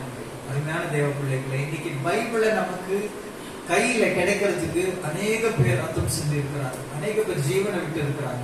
பைபிள் நமக்கு எப்படி கிடைச்சதுன்றத ஹிஸ்டரி எல்லாம் பார்க்கும்போது மிக ஆச்சரியமா இருக்கும். நிறைய புத்தகங்கள் கொடுக்கப்பட்டதா, நிறைய புத்தகங்கள் நமக்கு கிடைக்கவே இல்லை. மிஞ்சி கிடைச்சதுதான் இது. இந்த வேதாகமத்துல கிடைச்ச இந்த விஷயத்திலுமே இந்த வேதாகமத்திலும் அநேக மறைபொருட்கள் இருக்கிறது. இது யார பற்றின மறைபொருட்கள்னாக்கா, நம்முடைய மணவாளனாகிய யெஷுவாவை குறித்துதான மறைபொருட்கள். வேதவசனம் சொல்றது, உங்களுடைய வேதத்தை நேசிக்கிறவர்களுக்கு மிகுந்த சமாதானம் உண்டு, அவர்களுக்கு இடரல் இல்லை. ஏன்னா மணவாளனை நேசிச்சாக்கா என்ன பண்ணுவோம்? அவர் எழுதி கொடுத்ததான இந்த லெட்டரை நம்ம அதிகமாய் நேசிப்போம். எனக்கு ஒரு ஃப்ரெண்ட் ஒருத்தர் இருந்தார். அவர் என்ன பண்ணுவாருன்னா, அவங்களுக்கும் அவங்களுடைய வைஃபுக்கும் இடையில அவங்க லவ் பண்ண டைம்ல என்ன பண்ணுவாங்க, ஒருவர் லெட்டர் எழுதி கொடுப்பாங்க. அடிக்கடி அந்த லெட்டர் என்ன பண்ணுவாங்க, எடுத்து என்ன பண்ணுவாங்க, பார்த்து கொள்வார்களா. அவங்க பிரிச்சிருக்கிற நாள்ல என்ன பண்ணுவாங்களா, அந்த லெட்டர் எடுத்து மறுபடியும் வாசிப்பாங்க. அது வாசிக்கிறதுக்கான ரீசன் என்ன? மிஸ் பண்றாங்க. இல்லையா, நேசிக்கிறாங்கன்னு அர்த்தம். அதை வாசிக்க வாசிக்க அவங்களுக்கு குறிச்ச இன்னும் அன்பு ஜாஸ்தியாகும். அதே போலதான் இந்த உலகத்துல மேசியாவை உண்மையாக நேசிக்கிறவர்கள் என்ன பண்ணுவாங்க, அவர் நமக்காக எழுதி கொடுக்கிற இந்த லெட்டரை மறுபடியும் எடுத்து வாசிப்பாங்க. என் மேசியாவுக்கு எப்படி வாழ்ந்தா பிடிக்கும், அவர் பைபிள் என்னென்ன எழுதி வைத்திருக்கிறார், அவர் எப்படி நான் மாறணும் என்று சொல்லி எதிர்பார்க்கிறார் சொல்லிட்டு இதை வாசித்து அதே போல தன்னைத்தானே மாற்றிக்கொள்ளக்கூடிய குணாதிசயம் உள்ளவளாய் இந்த மனவாட்டி மாறுவார். அது மாத்திரமல்ல, இந்த ஏறக்குறைய இந்த 1 year பீரியட் இருக்கு இல்லையா, இந்த 1 year பீரியட்ல மனவாளனுக்காக தன்னைத்தானே ஆயத்தமாக்கி கொள்ளுகிறதுனால இந்த மனவாட்டி என்ன பண்ணுவாங்க, தனக்கான ஒரு அழகான ஒரு வஸ்திரத்தை, இந்த வெட்டிங் கார்மெண்ட் என்று சொல்லப்படுகிறதான ஒரு வஸ்திரத்தை அவர் என்ன பண்ணுவாராம், தன்னுடைய கையினாலே என்ன பண்ணுவாராம், ஆயத்தப்படுத்துவார். இன்னொரு முக்கியமான விஷயத்தை நான் சொல்ல மறந்துவிட்டேன். இப்போ இந்த மணவாளனை, அந்த மணவாட்டியை என்கேஜ் பண்ண பிறகு இந்த மணவாளன் 2 விஷயத்தை என்ன பண்ணுவார், மணவாட்டிக்கு கொடுப்பார். 2 விஷயம் என்னன்னு பாத்தீங்கன்னா, ஒண்ணு வந்து மோஹா அப்படின்னு சொல்லப்படுகிறது. மோஹான்னு சொன்னாக்க என்ன அர்த்தம்னா பிரைடல் பிரைஸ். நம்ம ஊர்ல எல்லாம் என்ன பண்ணுவாங்க, வரதட்சணையை பெண்ணா கொடுக்கணும். ஆனா பைபிள்ல என்ன சொல்லப்பட்டிருக்கு, பிரைடல் பிரைஸ ஒரு ஆண் அந்த பெண்ணுக்கு கொடுக்கணும் அப்படின்னு சொல்லிட்டு சொல்லப்பட்டிருக்கு. மோஹான்னு சொல்லப்படுகிறதான பிரைடல் பிரைஸ். அது மாத்திரம் இல்ல, மதான் அப்படி சொல்லப்படுகிறதான ஒரு கிஃப்ட். அந்த கெத்துபா கொடுத்த உடனே இந்த மணவாளன் மணவாட்டி பிரிஞ்சு போகும்போது ஒரு கிஃப்ட் மணவாளன் என்ன பண்ணுவாராம், மணவாட்டிக்கு கொடுப்பார் அப்படின்னு சொல்லிட்டு பைபிள்ல சொல்லப்பட்டிருக்கு. இந்த இடைப்பட்ட காலத்துல மணவாளனும் மணவாட்டி என்ன பண்ண மாட்டாங்க, பார்த்து கொள்ள மாட்டார்கள். டைரக்டா என்ன பண்ணக்கூடாது, ஒருத்தர் பார்த்து கொள்ள கூடாது. அவங்க மத்தியில கம்யூனிகேட் பண்றதுக்கு என்ன பண்ணுவாராம், ஒருத்தர் இருப்பார். இந்த 2 சாட்சிகள் சொன்னோம் இல்லையா, ஒருத்தர் வந்து மணவாளனுக்கு வழி ஆயத்தம் பண்ணுகிறார், இன்னொருத்தர் மணவாட்டிக்காக மணவாளன் கிட்ட என்ன பண்ண போறாரு, பரிந்து பேசுறவர். 2 பேர் மத்தியில கம்யூனிகேஷன் பண்ணக்கூடியவர். பைபிள்ல இந்த 2 பேருடைய திருஷ்டாந்தமும் சொல்லப்பட்டிருக்கு. ஒருத்தர் யாரு, எலியா, இன்னொருத்தர் மோசே. மோசே யாரை குறிக்கிறதுனாக்கா, மணவாட்டிக்காக மணவாளன் கிட்ட பரிந்து பேசக்கூடியவர். இதே விஷயம் தான் மோசே பண்ணார். ஒவ்வொரு முறையும் அவங்க பாவம் பண்ணும்போது என்ன பண்றாரு, மன்னிச்சிருங்க, இன்னொரு டைம் கொடுங்க அப்படின்னு சொல்லிட்டு மணவாட்டிக்காக ஒவ்வொரு முறையும் தன்னுடைய ஜீவனையும் பணைய வைத்து என்ன பண்றாரு, பேசுகிறார், பரிந்து பேசுகிறார். எலியா என்ன பண்ணுவாருனாக்கா, எலியா வந்து அவர் மணவாளன் சார்பில் பேசக்கூடியவர், மணவாளனுக்கு வழியை ஆயத்தம் பண்ணக்கூடியவர். அதனால்தான் மெசியா வரதுக்கு முன்னாடி யார் அனுப்பப்பட்டார், யோவான் ஸ்நானகன் அனுப்பப்பட்டார். மெசியாவுக்கு வழியை ஆயத்தம் பண்ணப்படுகிறார். யோவான் ஸ்நானகன் குறித்து பைபிள் என்ன சொல்லப்படுகிறது, என்ன சொல்றாரு, எலியா ஏற்கனவே வந்து விட்டார். எலியாவின் ஆவியை கொண்டவராக யோவான் ஸ்நானகன் வந்தார்னு யெஷுவா சொல்றாரு. சோ இந்த 2 பேர் என்ன குறிக்கிறதுனாக்கா, இந்த மணவாளனுடைய 2 தூதர்களை, 2 சார்பா இருக்கிறவர்களை குறிக்கிறதான ஒரு காரியமா இருக்குது. இந்த கிஃப்ட் சொல்லப்படுகிறது இல்லையா, அந்த கெத்துபாவை கொடுத்த உடனே மணவாளன் மணவாட்டிக்கு ஒரு கிஃப்டை கொடுத்துட்டு போவார். இந்த கிஃப்ட் நமக்கு பைபிள்ல யாரை குறிக்கிறது, என்ன விஷயத்தை குறிக்கிறதுன்னு பார்க்கும்போது, எபேசியர் 4ஆம் அதிகாரம் 30ஆம் வசனம். ஏற்கனவே இந்த வசனம் வாசிச்சிருப்போம்.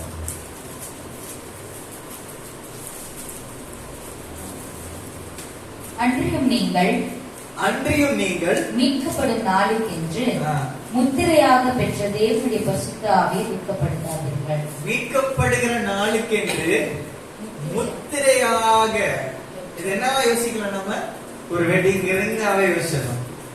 முத்திரையாக பெற்ற பரிசுத்த ஆவியானவரை துக்கப்படுத்தாதீர்கள். அப்ப நமக்கு ஒரு பெரிய கிஃப்ட் ஆண்டவர் என்ன பண்ணிருக்கார், வைத்து போயிருக்கிறார். இயேசு கிறிஸ்து சொல்றாரு, நான் போவேனா ஆனால் உங்களுக்கு நலமா இருக்கும், நான் போனாதான் என்ன பண்ணுவாரு, தேர்ச்சொல்ல வாங்கினாங்க பரிசுத்த ஆவியிடத்துல வருவார். அவர் வந்து என்ன பண்ணுவாரு, சகல சத்தியத்துக்குள்ள உங்களை நடத்துவார். அப்போ அவருடைய வேலை என்னன்னா, மணவாளனை குறிச்சு இந்த பைபிள்ல சொல்லப்பட்டிருக்க எல்லா விஷயத்தையும் நமக்கு என்ன பண்ணுவாரு, கற்றுக் கொடுப்பார். ஆனா அதான் பைபிள் சொல்லப்பட்டிருக்கு, gifts of the Holy Spirit சொல்லப்பட்டிருக்கு, ஆவியின் வரங்கள் அப்படின்னு சொல்லப்பட்டிருக்காரு. இந்த ஆவியானவர் நமக்கு கொடுக்கும் போதே ஆண்டவர் என்ன பண்ணிருக்காரு, வரங்களோடு கொடுத்திருக்கிறார். நீங்க அந்த நேரத்தில் நிறைய பேர் என்ன பண்ண போறாங்க, அந்நிய பாஷை பேசுறாங்க. அந்த அந்நிய பாஷையை வியாக்கியானம் செய்யறதுக்கு வியாக்கியான வரம் இருக்கிறது, தீர்க்க தரிசன வரம் இருக்கிறது, அப்புறம் நிறைய வரங்கள் வேதாகமத்துல கொடுக்கப்பட்டிருக்குது. சோ இந்த வரங்கள்லாம் ஆண்டவர் என்ன பண்ணியிருக்காரு, மணவாட்டிக்கு கொடுத்தவராயிருக்கிறார். அவர் வர வரைக்கும் மணவாட்டி ஆயத்தமாகும்படியா இன்றைக்கும் நமக்காக பரிசுத்த ஆவியானவர் இப்படிப்பட்ட வரங்களை வைத்து என்ன பண்ணிட்டு இருக்காரு, காத்துக் கொண்டிருக்கிறார். ஈசாக்குக்கு மணவாட்டியை தேர்ந்தெடுக்க வேண்டும் என்று சொல்லி எலியேசர் என்ன பண்றாரு, ஆபிரகாம் அனுப்புறாரு. அந்த எலியேசர் அனுப்பின போது எலியேசர் என்ன பண்றாரு, ஒரு பிரேயர் பண்றாரு. நான் மட்டும் தண்ணி குடிச்சா பத்தாது, என்னோட கூட இருக்கிற 10 ஒட்டகங்களும் தண்ணீர் தண்ணீர் வார்க்கிறேன்னு சொல்ற ஒரு பொண்ணு தான் என்ன பண்ணுவேன், ஈசாக்குக்கு மணவாட்டியா இருக்கணும். ஒரு ஒட்டகம் எவ்வளவு தண்ணி குடிக்கும் தெரியுங்களா? பிரதருக்கு தெரியும், இஸ் been there இல்லையா? 27 லிட்டர் குடிக்கும் ஒரு ஒட்டகம். 27 லிட்டர் குடிக்குமா தண்ணி? ஓகே, அப்போ எத்தனை முறை நடந்து போயிருக்கணும்? 10 ஒட்டகங்கள் குடிக்கணும். சாரி, 10 ஒட்டகங்கள். எத்தனை கரெக்டா ஒரு ஒட்டகம் எத்தனை? 270 லிட்டர் எக்ஸாக்ட்லி. ஒரு குடமானது 27 லிட்டர் குடிக்கும். புரியுதுங்களா? அப்போ 270 லிட்டர் குடிக்கணும்னா, ஒரு ஒட்டகம் தண்ணி குடிக்கணும்னாலே எத்தனை முறை இறங்கி வரணும், தண்ணி எடுத்துட்டு வரணும்? 10 முறை இறங்கி ஒரு ஒட்டகத்துக்கு. அந்த காலத்துல கிணறுல எப்படி இருக்கும், கீழே இறங்கி போய் தண்ணி எடுத்துட்டு வரணும். அப்ப எத்தனை முறை நடந்திருக்கணும் ரெபேக்கா? மெசேஜ் பாருங்க. அப்போ நீ குடியும் உங்களுடைய ஒட்டகத்துக்கும் என்ன பண்றா, தண்ணீரை வார்க்கிறேன்னு சொல்லத்தக்கதான ஒரு குணாதிசயம் உள்ள ஒரு பெண்ணை தான் என்ன பண்றாரு, ஈசாக்குக்கு மணவாட்டியாக தேர்ந்தெடுக்கிறார் எலியேசர். இப்ப எலியேசர் யாரை குறிக்கிறதுனா பரிசுத்த ஆவியானவரை குறிக்கிறது. இன்றைக்கு நம்ம எல்லாம் ஈஸியா சொல்லிடலாம், மெஸ்ஸியாவுக்கு மணவாட்டியா நான் இருக்கிறேன், நான் ஆயத்தமாகிறேன். ஆனா மணவாட்டி கிட்ட கர்த்தர் என்ன கேரக்டர் எக்ஸ்பெக்ட் பண்றாருன்னா, குடியும் 10 ஒட்டகங்களுக்கும் நான் தண்ணீரை வார்க்கிறேன். தண்ணீர் என்பது எதை குறிக்கிறதுனா, ஜீவ தண்ணீராகிய வேத வசனத்தை குறிக்கிறது. தண்ணீர் எதை குறிக்கிறது? பைபிளை குறிக்கிறது. அப்போ இன்றைக்கு கர்த்தருடைய மணவாட்டி எப்படியா இருக்கணும்னு பரிசுத்த ஆவியானவர் எதிர்பார்க்கிறார்னா, வேதத்துல தேறினவளாக, தான் மட்டும் தண்ணீர் கொண்டு குடிக்கிறவளாக மாத்திரம் இல்லாம மற்றவர்களுக்கு கொடுத்து, மற்றவர்களுக்கு சம்பூர்ணமாய் குடித்து தீர்ற அளவுக்கு வேத வசனத்தை மற்றவர்களுக்கு போதிக்கக்கூடிய ஒரு குணசாலியான ஒரு ஸ்திரீயாக ஆண்டவர் என்ன பண்றாரு, மணவாட்டி எதிர்பார்க்கிறார். திருவசனத்துல தேர்ந்தவர்களாக நீங்கள் மாற வேண்டும் என்று சொல்லி என்ன பண்றாரு பவுல், எதிர்பார்க்கிறார். இன்றைக்கு மணவாட்டிக்கு மணவாட்டியிலிருந்து எதிர்பார்க்கிற ஒரு முக்கியமான ஒரு கேரக்டர் என்ன தெரியுங்களா? பைபிள்ல தேர்ந்தவர்களாக நாம் மாற வேண்டும் என்று ஆண்டவர் எதிர்பார்க்கிறார். இந்த வேத வசனத்தினுடைய ஆழங்களை நாம் தெரிந்து கொள்ள வேண்டிய அவசியம். நீ வருகிற காலங்களில் கர்த்தர் நமக்கு என்ன பண்றாரு, கிருபையா ஒரு ஆப்பர்ச்சுனிட்டியை கொடுக்கிறார். நம்ம ஏற்கனவே பார்த்தோம்ல, யாம் கிப்பூர்ல இந்த மரம் இன்னொரு வருஷம் கொடுங்க, நான் என்ன பண்றேன், இந்த மரத்தை கொத்தி எரு போட்டு நான் என்ன பண்றேன், என்னென்ன செய்யணுமோ எல்லாம் பண்றேன். அந்த வருகிற வருஷமாவது என்ன பண்ணோம், இது கனி கொடுக்குமா பலன் கொடுக்குமான்னு சொல்லி பார்ப்போம் சொல்லி என்ன பண்றாரு, தோட்டக்காரர் என்ன பண்றாரு, இந்த மரத்துக்காக பரிந்து பேசுகிறார். இந்த இன்னொரு ஆண்டை கர்த்தர் என்ன பண்றாரு, நமக்கு கொடுத்திருக்கிறார். இந்த ஆண்டுல ஒரு சேலஞ்சா எடுத்துக்கொள்ளும். நான் பைபிள் என்ன பண்ணுவேன், வாசிப்பேன், அதை தியானிப்பேன். ஏன் வாசிப்பேன், ஏன் தியானிப்பேன்? ஏன்னா என் மனவாள நமக்காக எழுதி கொடுத்திருக்கிறதான கெதுபா. இதை நான் வாசித்து தியானித்து நான் இதுல தேறினவனாய் மாறும் பொழுது, என் மணவாளன் வரும் பொழுது, இந்த மணவாளன் இது மேல இருக்கிற முத்திரையை உடைக்கும் பொழுது, இதுல சொல்லப்பட்டிருக்க எல்லா ஆசீர்வாதத்துக்கும் நான் என்ன பண்ணுவேன், பாத்திரவானாக மாறிவிடுவேன் அப்படின்றதான ஒரு கிருபை நம்ம எல்லாருக்கும் கொடுத்திருக்கிறோம். வயது வரம்பு கிடையவே கிடையாது. நம்ம எல்லாரும் எந்த ஏஜ்ல இருந்தாலும் இதுக்கு குவாலிஃபைட் ஆனவர்கள். 12 வயசுக்கு மேல ஆனாலும் என்ன பண்றோம், நமக்கு தனியான ஒரு தலித் கொடுக்கப்பட்டிருக்கு. கர்த்தர் என்ன பண்றாரு, அந்த வஸ்திரத்தை நம்ம மேல போட்டுட்டாரு. நீ என்னுடையவன் சொல்லிட்டாரு. ஆனா நம்ம தான் சூஸ் பண்ணணும். நாம அவருடையவரான நம்ம சூஸ் பண்றது நம்ம கிட்டதான் இருக்கு. நம்முடைய வாழ்க்கையை நம்ம எப்படி இனிமே நடத்த போகிறோம், எப்படி நம்ம ஆயத்தமாக போகிறோம் மெசியாவுடைய வருகைக்காக என்று சொல்லி வேதத்தை நேசிக்கிறவர்களாக மாறுவோம். வேதத்தின்படி நம்மை நாமே மாற்றக்கூடியவர்களாக நாம் மாறுவோம்.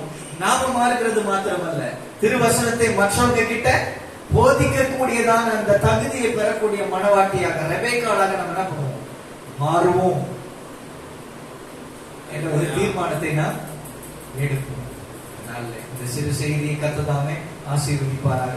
ஒரு சின்ன ஒரு கண்களை மூடி ஒரு ஜெபம், ஒரு கமிட்மெண்ட் இந்த நாள்ல நம்ம எடுப்போம். மெசியாவே, ஆண்டவரே, எனக்கு இந்த நாள்ல கெத்துபாவை குறித்து ஒரு சில காரியங்களை நான் கற்றுக்கொள்ள எனக்கு கிருபை செய்து இந்த நாள் ஒரு தீர்மானம் பண்றேன். உங்களுடைய வசனத்தை நான் இனிமே நான் தியானிக்க போகிறேன். உங்களுடைய வசனத்தை நான் கற்றுக்கொள்ள போகிறேன். இந்த வசனத்திலே நான் தேறினவனாய் மாற போகிறேன். நான் இந்த வசனத்தை படித்து மற்றவர்களுக்கு போதிக்க கூடியவர்களாக ஒரு ரெபேக்காளை போல வசனத்தை பகிர்ந்து கொடுக்கக்கூடியதான அந்த திறமை கொண்டவளாக நான் மாறப்போகிறேன். எனக்குள்ள இருக்கிற பரிசுத்த ஆவியானவர், எனக்காக நீ கொடுத்த முத்திரை, எனக்காக கொடுத்ததான ருவாக் ஹகதோஷ் எனக்கு உதவி செய்யுங்க. உடைய பைபிளை நான் புரிந்து கொள்ள எனக்கு உதவி செய்யுங்க. வேதத்தினுடைய ஆழங்களை, மறைபொருட்களை நான் அறிந்து கொள்ள என் கண்களை தர்றாங்க. எனக்கு கற்றுக் கொடுங்க பைபிளுடைய ஆழங்களை. நம்ம கேட்கும் போது நிச்சயமா ஆண்டவர் என்ன பண்ணுவார், அவைகளை கற்றுக்கொள்ளக்கூடியதான அந்த பலத்தை நமக்கு தருகிறவராக. ஒரு 2 நிமிஷம் நம்ம இருதயத்துல இருந்து ஒரு நல்ல ஒரு சின்ன ஒரு கமிட்மெண்ட் இந்த நாட்டில் நம்ம எடுப்போம். வருகிற ஆண்டுல கர்த்தர் நமக்கு உண்மையான ஒரு மாறுதலை, வேதத்தினுடைய வளர்ச்சியை நீங்க நினைக்காத அளவுக்கு பைபிள்ல இருக்கிற ஆழங்களை நீங்க கற்றுக்கொள்ளக்கூடியதான ஞானத்தையும் பரிசுத்தாவினுடைய கிருபையும் அந்த ஆண்டுல நமக்கு கர்த்தர் தரப்போகிறார். அல்லேலூயா. விசுவாசிக்கிற அல்லேலூயா சொல்லுங்க. அல்லேலூயா. நிச்சயமாக நல்ல ஆண்டவரே, இந்த நாளைக்காக நன்றி செலுத்துகிறோம். இந்த கூடாத பண்டிகையில நான் எனக்கு கொடுத்ததான இந்த ஓய்வு நாளில அப்பா உங்களுடைய ஆண்டவரே, அப்பா ஜெப வஸ்திரத்தின் மறைவில் இருந்து ஆண்டவரே இந்த நாளில நாங்கள் செபிக்கிறோம் ஐயா. எனக்கு அழகான ஒரு உடன்படிக்கை கொடுத்து வைத்திருக்கிறீர். ஒரு கெத்துப்பாவை எங்களுக்கு எழுதி கொடுத்து போயிருக்கிறீர் ஆண்டவரே. இதை நாங்கள் ஒவ்வொரு நாளும் தியானித்து வாசித்ததுபடி நாங்கள் மாறி தேர்ந்தவர்களாக மாறி மற்றவர்களுக்கு போதிக்கக்கூடியவர்களாக மாற எங்களுக்கு கிருபை செய்யுங்க. இதே ஒரு நாளில நீங்கள் வரும்போது ஆண்டவரே, முத்திரையை உடைத்து ஆண்டவரே உம்முடைய ராஜ்யத்தில் இருக்கிறதான எல்லா பொக்கிஷங்களையும் ஆண்டவரே உம்முடைய ராஜ்யத்தில் எங்களுக்கு இருக்கிறதான எல்லா சுதந்திரத்தையும் நாங்கள் பெற்றுக்கொள்ளக்கூடிய பாத்திரவான்களாக எங்களை மாற்ற போகிறீர். அதற்காக நன்றி செலுத்துகிறோம். அப்படிப்பட்டதான நாளுக்காக நாங்கள் காத்து கொண்டிருக்கிறோம். எங்கள் இருதயம் ஆண்டவரே வாஞ்சித்து தாகித்து காத்து கொண்டிருக்கிறது. அந்த சுதந்திரத்துக்குள்ளாக நாங்கள் போக மோடி கூட சேர்கிற அந்த நாளை நாங்கள் வாஞ்சிக்கிறோம். அப்ப அந்த நாளுக்குள்ளாக வழி நடத்தும். கேட்ட வார்த்தை கேட்ட ஒவ்வொருவரையும் இந்த நாளில் தேவனுடைய ஆவியானவருடைய கரம் தொடுவதாக, ஒரு விசேஷித்த ஒரு ஆண்டவரே வல்லமை இறங்குவதாக, வேதத்தை தியானிக்கக்கூடியதான, வேதத்தை வாசித்து புரிந்து கொள்ளக்கூடியதான, அந்த அர்த்தத்தை இனங்கண்டு கொள்ளக்கூடியதான தேவனுடைய கிருபை இறங்க வேண்டுமா நான் செபிக்கிறேன். அவர் உங்களை சகல சத்தியத்துக்குள்ளும் நடத்துவார் என்றதான வேத வசனம் ஆண்டவரே எங்கள் வாழ்க்கையில ஒவ்வொரு நாளும் செயல்படட்டும். மற்றவர்கள் அல்ல, தேவ ஆவியானவர்களுக்கு டீச்சரா இருந்து வசனத்தின் ஆழங்களை எங்களுக்கு போதித்து நடத்த வேண்டுமா செபிக்கிறோம். செய்வதற்கான நன்றி செலுத்துகிறோம். ராமசுடைய கரத்தில் ஒப்பு கொடுத்து செபிக்கிறோம். யெகோவா மசியாவின் நாமத்தில் ஜெபிக்கிறோம். நல்ல பிதாவே. ஆமென்.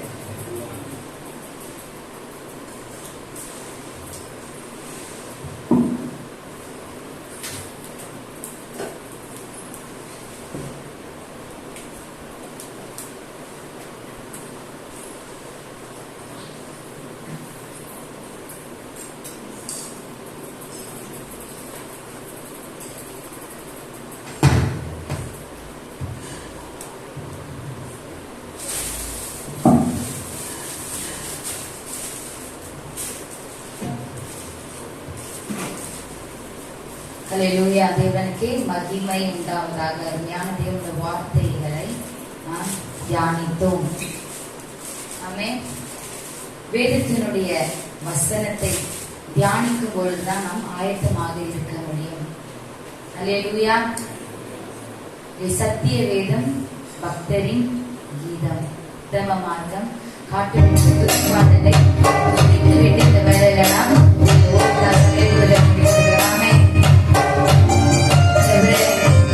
சத்திய வேதத்தை எங்களுக்கு தந்திருக்கிறார்கள். இதுக்காக நாங்கள் செல்கிறோம்.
காட்டுகிறதாக இருக்கிறது, வழி நடத்துகிறதாக இருக்கிறது, தேவனுடைய ராஜ்யத்திலே சேர ஞானத்தை தருகிறதாக இருக்கிறது. நாம் எழுதுகிறது எங்கள் அன்பின் தகப்பனுடைய வேதத்திற்கு நன்றி செலுத்திய வார்த்தைகள் இந்த நாளில் தியானித்தும் அது எங்களுக்கு பிரயோஜனமாக இருந்தது என்பதற்காக நாங்கள் நன்றி செலுத்தி உம்மை துதித்தோம், உம்மை ஆராதித்தோம்.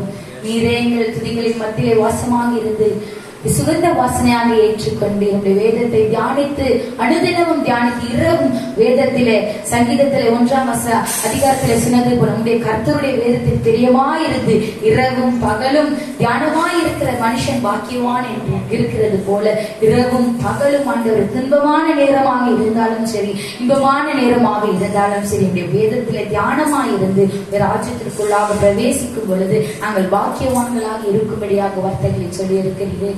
நாங்கள் நன்றி செலுத்துகிறோம்.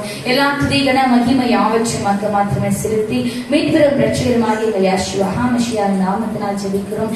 நல்ல பிதாவே, ஆமென். எல்லாரும் செஞ்ச ஆத்துமாவே கர்த்தரை ஸ்தோத்திரி, எப்பொழுதுமே கர்த்தரின் பரிசுத்த நாமத்தை ஸ்தோத்திரி. என் ஆத்துமாவே கர்த்தரை ஸ்தோத்திரி, கர்த்தர் செய்த சகல உபகாரங்களை மறவாதே.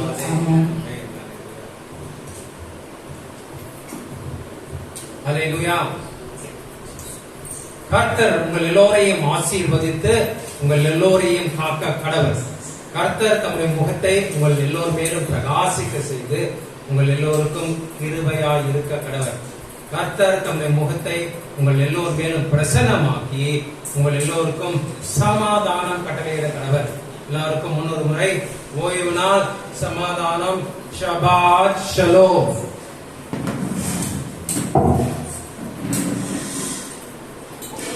மகிழ்ச்சியோடு மறுபடியும் வாழ்த்து கொண்டு விடைபெறுகிறோம்.